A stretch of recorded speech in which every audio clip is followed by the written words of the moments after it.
Hello everyone! Today we're revealing WWF Raw War from April 6, 1998. Right away, here comes Vince McMahon, drowned in booze. Vince claims that having Austin arrested was the toughest decision of his life. But thanks to this, Austin was released from prison the very same night. And now, Austin has learned his lesson. No more beer, no more trash talking, no more middle fingers. Before he leaves, Vince guarantees we'll see a reformed champion, or the fans will get their money back. First match, Dan Severn with Jim Cornette at ringside vs Flash Funk. We get a video package hyping Dan Severn, the NWA World Champion, bringing UFC credibility into the WWF. Cornette walks him down with multiple championship belts, instantly making him look like a killer. Severn wrestles this like an MMA fight.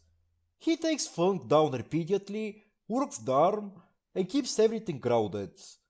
Funk tries to use his speed, but Severn quickly regains control. After another suplex, Severn walks in a tight arm bar and forces the submission in under 3 minutes. A dominant debut. The Beast has arrived. After the break, the new Generation X hits the ring. Triple H, China, the New Age Outlaws and X-Pac. Triple H reminds everyone that last week he promised a revolution, and he delivered. The Outlaws boast about being the tag team champions of the world, and X-Pac fires shots at WCW, saying if you want to see grummy old men, you're watching the wrong show. DX declares themselves young, hungry, and ready for war before leaving the ring. But they don't stop there.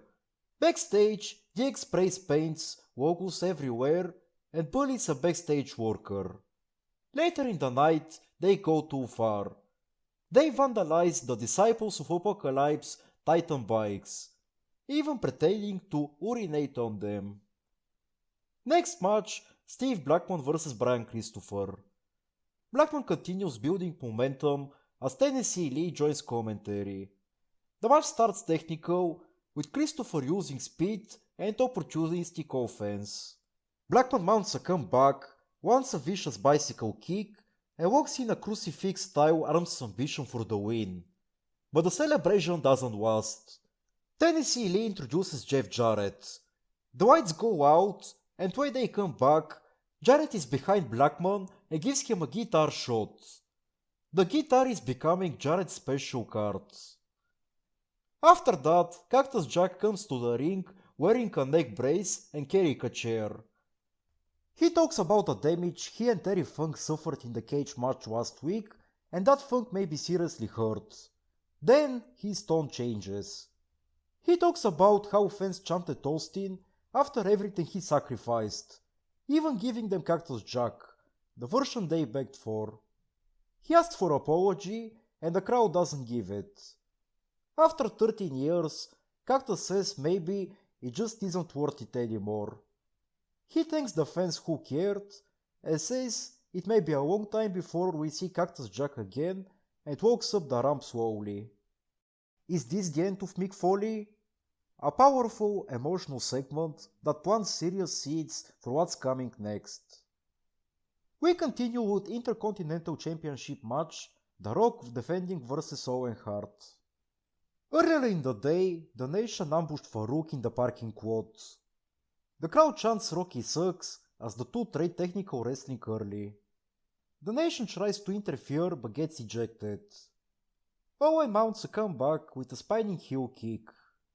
Later, he counters the rock bottom and hits a picture-perfect enziguri. Then, the sharpshooter is walked in. The crowd explodes, but then China smashes Owen across the back with a baseball bat, causing the disqualification.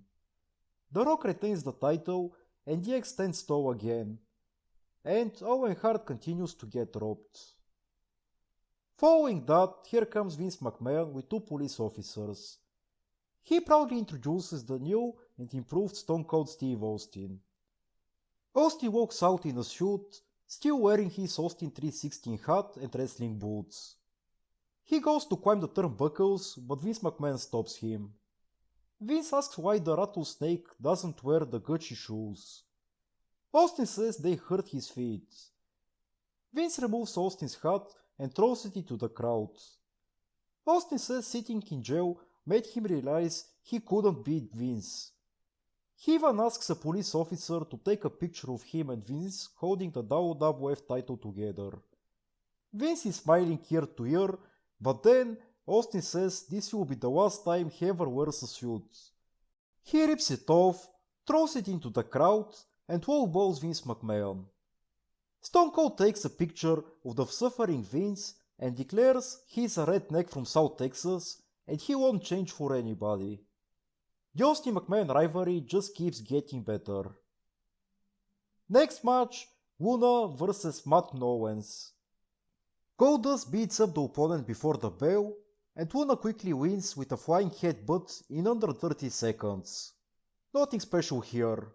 We see a quick Val Venis segment once again, hyping the upcoming actor. Next, Ken Shamrock vs Mark Meru. Meru sends Sable to the back before the match, clearly jealous of her spotlight. The two have a short but intense exchange. Shamrock gains control, but before he can walk in the ankle lock, the Nation of Domination storms to the ring.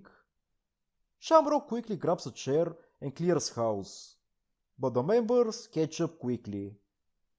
Mark Henry crushes him with a belly-to-belly suplex, Dio hits the frog splash, and The Rock stands over Shamrock and declares this is the new era of the Nation. Poor Shamrock. Before the main event, The Undertaker appears in the ring with Kevin Kelly. He calls the Inferno match a desperate act by desperate men. Whether there's fire or not, Kane will face eternal domination. Then the lights go out. Paul Bear and Kane appear as the gravesite of their parents. Kane takes a sledgehammer, smashes the tombstones, and sends them on fire. The crowd watches in stunned silence, and the Inferno match Unforgiven just got darker. And now, the main event. Triple H and New Age Outlaws vs Disciples of Apocalypse. DOA are ready to avenge for DX's childish acts earlier tonight. The match is good, but nothing special. After a few minutes of fighting, Triple H hits the pedigree on chains for the win. But DX isn't done. They bring in chairs and power drive chains into one. They tie him up on the ropes and continue the assault. But then LOD 2000 hits the ring for the save. The show ends in a loud brawl all across the ring. This Raw continues building momentum into multiple directions. Stone Cold Steve Austin proves he will never become Vince McMahon's corporate champion. The Rock cements as the leader of the Nation of Domination. DX continues spreading chaos. Cactus Jack teases a shocking departure. And The Undertaker and Kane rivalry reaches disturbing new levels. The Attitude Era is picking up serious speed. If you enjoyed this recap, don't forget to like, comment, and subscribe for more classic WWF reviews. Thanks for watching, and until next time, I'll see you at ringside.